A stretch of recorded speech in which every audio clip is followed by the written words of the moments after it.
Back in the mid-2000s, I was one of millions of teenagers who'd spend their Saturdays watching Channel 4 and E4's sitcom rerun blogs, where they aired endless episodes of big-name, easygoing American comedy staples about a bunch of people on a soundstage saying witty, sarcastic things. The type of brain-off shows where you hear the jokes and you're told when to laugh by the audience, so you don't really need to put any thought into what you're watching.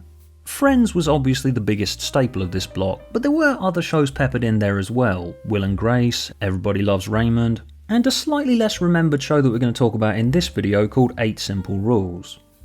It was basically just a family sitcom like any other, not exactly that remarkable. I think the only reason I stayed watching it was I recognised the voice of Katie Sagal, formerly Peggy Bundy on Married with Children, but probably best known to people watching this video as Leela from Futurama.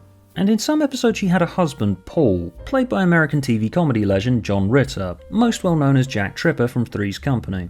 I also knew him at the time from that episode of Buffy where he played a murderous cyborg, which was pretty fun. And future me would recognise a young Kaylee Cuoco from The Big Bang Theory, playing one of their daughters, Bridget.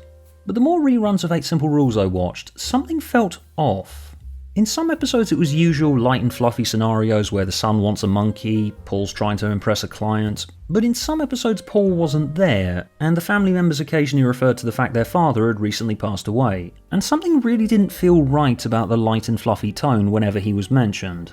I looked it up on my big and bulky dial-up computer because this was bugging me, and I found out that John Ritter had passed away during season 2, and so it appeared that they'd actually written his character's death into the show.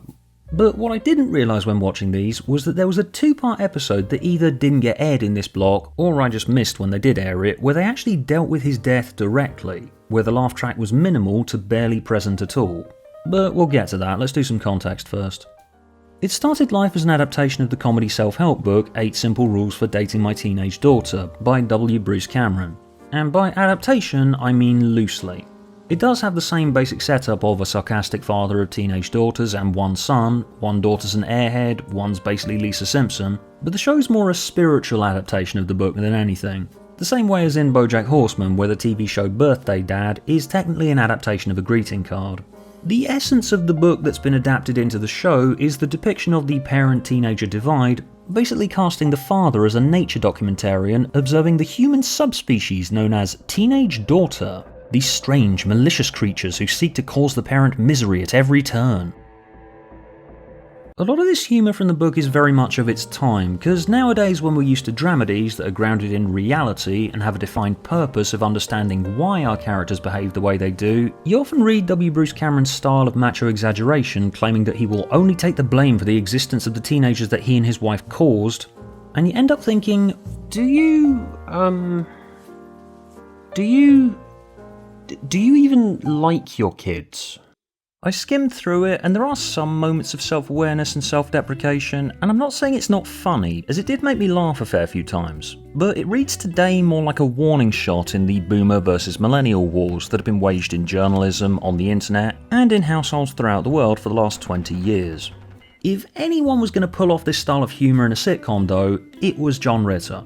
The way he plays it, you don't get a sense that he resents his kids. It's toned the book's more sardonic impulses down, and it's more the typical, my kids drive me crazy but I love them so gosh darn much, you know, that sort of thing. It's also a perspective shift that's improved the show's humour in translation from book to TV. When it's in first person and I'm essentially inside W. Bruce Cameron's head listening to him talk about his children in this very dismissive manner, referring to the book as an owner's manual for parents of teenagers, I'm put off by the sharp edge to his tone. When I'm watching the show, I'm not hearing Paul's train of thoughts. I'm watching him try and mostly fail to understand his daughters, who appear to speak an alien language to him. What happened? And please try to be coherent. Okay. We were on our way to the library, but Lindsay's car died, so I called Heather and Amanda, but Amanda and Brooke were going to get their picture taken at the mall for Brooke's birthday.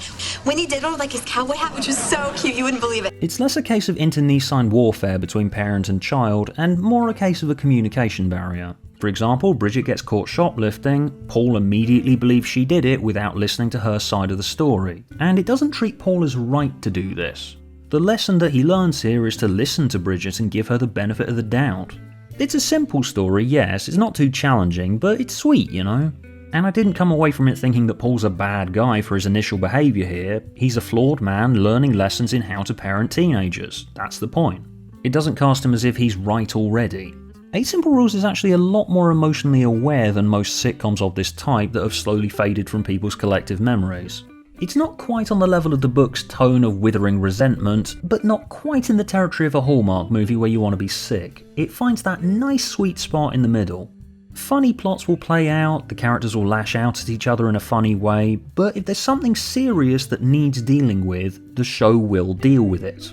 The family hold this contest to see who can give something up the longest amount of time, winner gets to choose where they go on vacation. It's played like psychological warfare for the bulk of it, but then Kerry accidentally lets slip that she's really unhappy at school, and Paul stops the game because an important emotion needs to be addressed, and he addresses it. And it feels real and earnest in a way that loads of family sitcoms from this era don't. I was really impressed with the pilot in particular. There's this scene where Bridget's lied to Paul about where she's going, she's gone to the mall. He goes there and he sees a boy treat her badly, and when he sees her crying, there's this impressionistic perspective shift where he sees her as the little girl he remembers her being crying alone in the mall.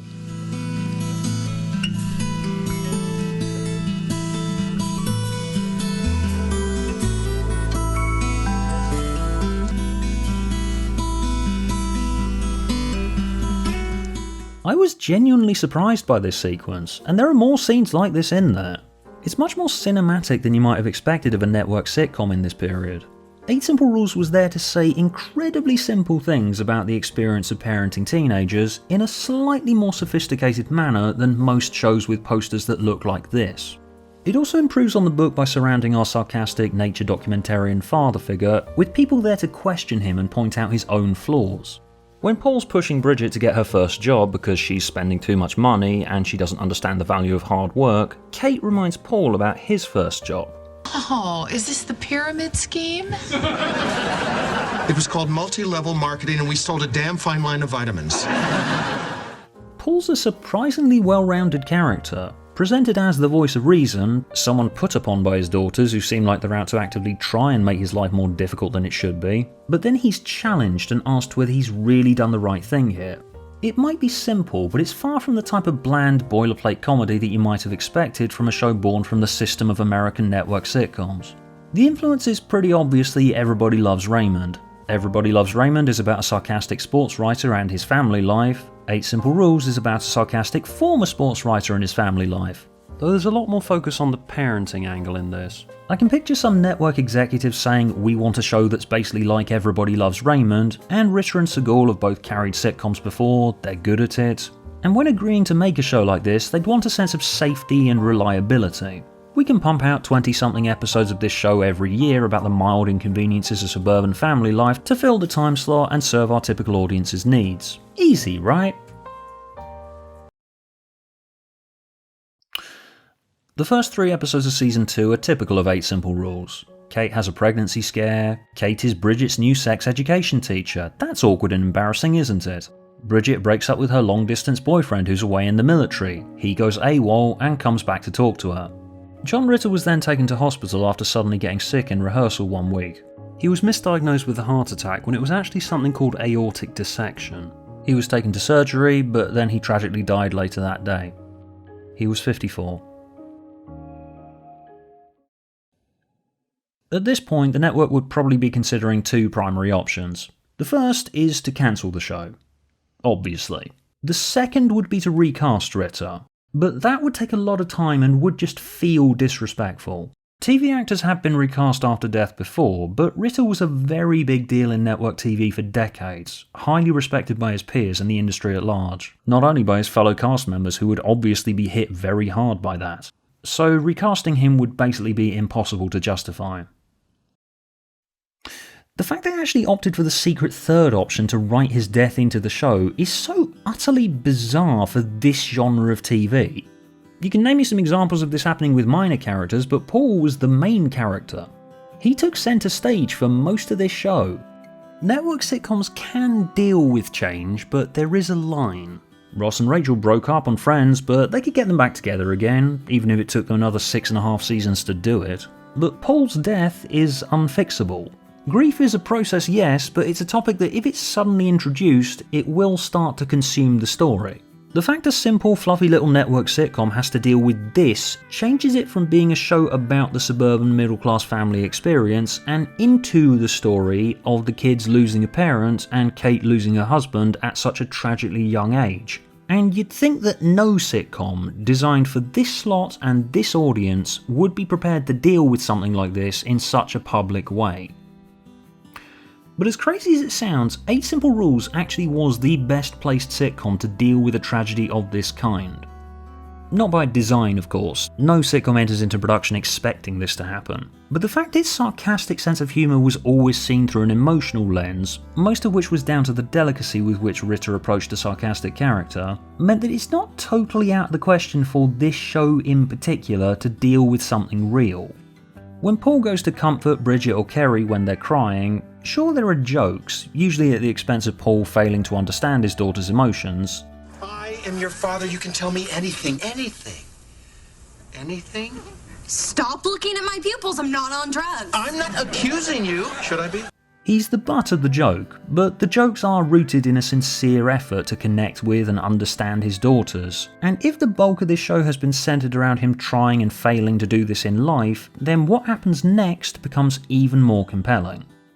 Season 2, Episode 4, Goodbye Part 1, starts like any episode of 8 Simple Rules. Bridget and Kerry are talking about some boy drama that's been ongoing for the last few episodes. There's the usual audience laughter. Everything feels exactly the same as it always does. But then Kate gets a phone call, and while everyone talks in the background, the camera stays focused on her face, and there's a rising chord that tells you that something's wrong.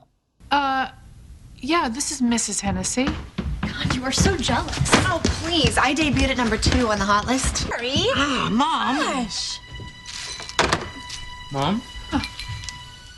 When you see that look on her face when she gets the news, it then becomes completely obvious why this episode was the right thing to do.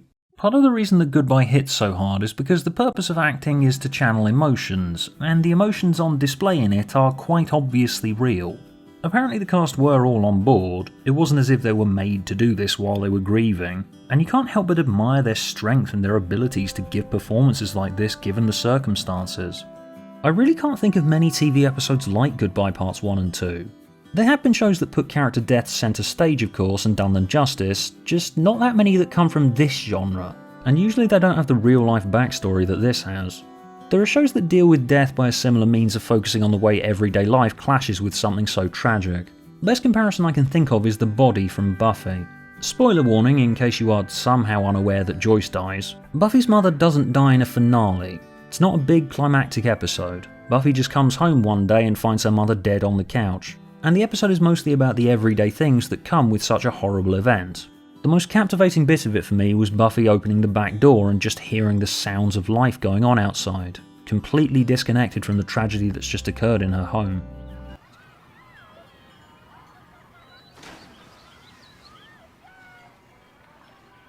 Similarly, Goodbye Part 1 begins by saying that Paul's gone to the store because they've run out of milk, which is where he collapses.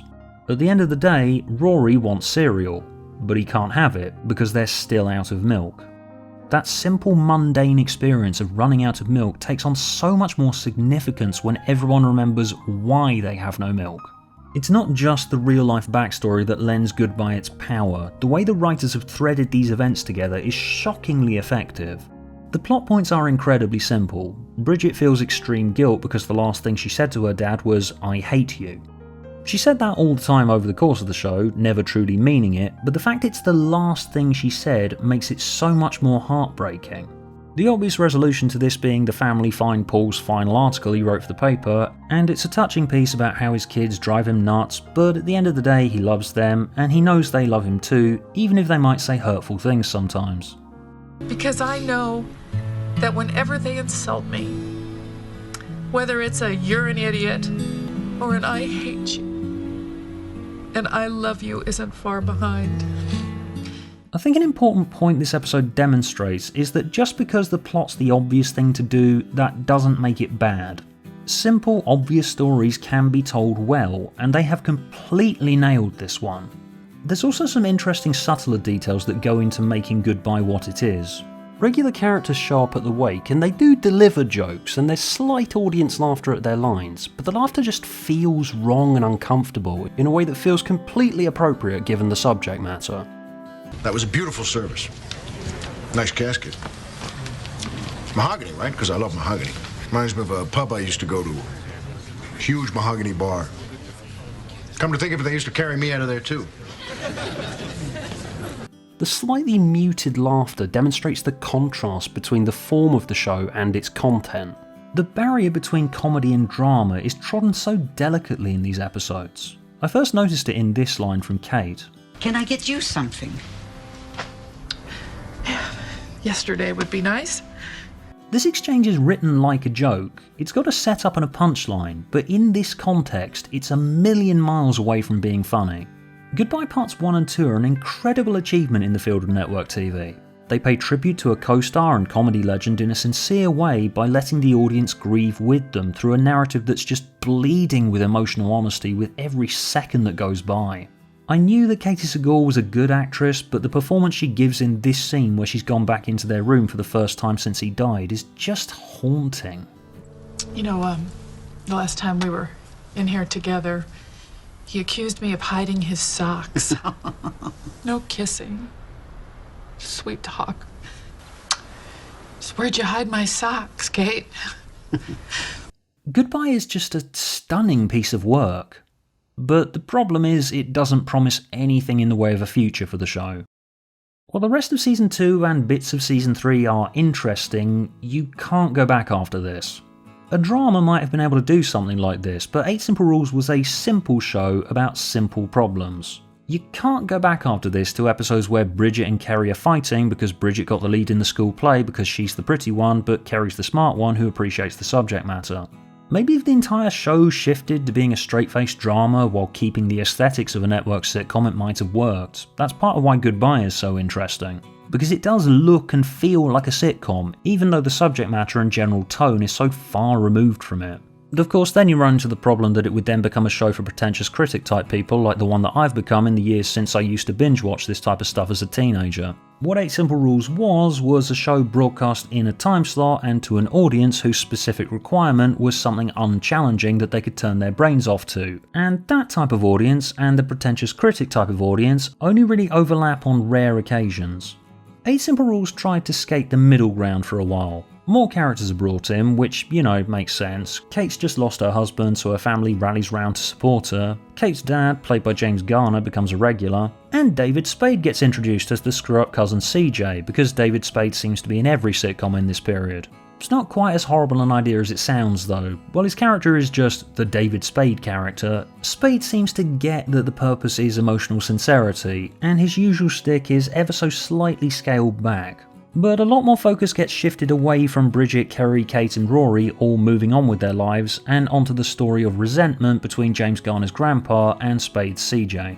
This probably happened because someone realised that a grieving family trying to readjust to the loss of a parent is only really funny if you have a very specific sense of humour that most people watching this show probably don't have. I just want to stop by and see how you folks were doing. My son's missing. My husband's dead. I have a freezer full of casseroles. You? You can tell the audience started getting bummed out by the show because week after week, viewers fell away. The show tries desperately hard to keep moving, but the most compelling moments to me are where characters stop and reflect on what their dad would say if he was here. It does just go to show how well the family dynamics were created and reflected in the material, because I came to really care about how Bridget, Kerry and Rory would handle growing up without their dad, and the struggle that Kate has to readjust to being a single parent. But the show doesn't really indulge in that angle of it.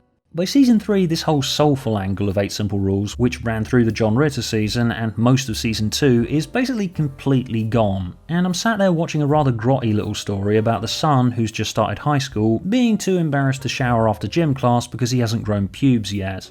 I just started to think that something got lost somewhere, and it's probably down to that sudden realisation that the show had stopped being funny, and when you try and course correct, it can end up feeling forced. This is not to say season 3's totally terrible, there are a couple of really good farces in there, but it had essentially become a completely different show at this stage. I'm not going to say that Goodbye should have been the final episode, because theoretically there would be something to be gained from a post-Goodbye 8 Simple Rules. The characters were already well-rounded and realistic, but Goodbye enhanced that realism by about 1000%. It's the fact it hits you right out of nowhere that makes it so effective. If you're going to watch this show at all, I would recommend at least watching the first 3 episodes of Season 2 leading up to Goodbye, instead of just Goodbye itself, based on it being such an interesting piece of television. Goodbye works because of the established precedent of this being a very conventional sitcom about this family that takes a sudden sharp turn into reality, because there is artistic purpose in that. I talked about this in that big video I made about Friends as well. Friends was effective because the stories and the characters reflected real life struggles that you have to go through in the real world. And if the characters can have these tumultuous relationships and careers and come out of it still able to make you laugh, then they've done their job and it's made you feel cozy and comforted. And 8 Simple Rules had a realistic family already that gets torn apart over a very real tragedy. And if you as a viewer have lost a loved one and this show makes you feel comforted seeing characters still making each other laugh in spite of a tragedy, then the show has done its job. The episodes immediately following Goodbye show hints at this potential. Bridget tries to push through her grief and goes back to her airhead party lifestyle. Kerry pushes her boyfriend away because it feels wrong for her to be happy at a time like this. Like in Season 1 with John Ritter, there are perfectly functional jokes, then the jokes get interrupted when a serious emotion has to be addressed. They deal with it, and life goes on. And yeah, that's what happens with grief as well. Something tragic happens, and life goes on. And that's what 8 Simple Rules did. Life goes back to normal. David Spade is the wacky screw-up cousin. But all the time I'm watching it, I just can't stop thinking about Goodbye. As I said earlier, grief has suddenly been introduced, and it's consumed the narrative. I wouldn't say this was the fault of anyone on board, and I do not envy any of the writers or producers on 8 Simple Rules. They were faced with a basically completely impossible situation, and the fact that most of the post-Goodbye 8 Simple Rules is at least half watchable is a miracle. Ultimately, 8 Simple Rules looks and sounds like any other sitcom from this period, but given the sincerity of its first season, Ritter himself is incredibly fun to watch, and the sheer effort on display in the aftermath of his death, in my opinion, 8 Simple Rules should be seen as more than just one of the better examples of a show of this type. It is unique in American television, and I think it holds up really well. If you want to learn more about aortic dissection, I've put a link to the John Ritter Foundation in the description.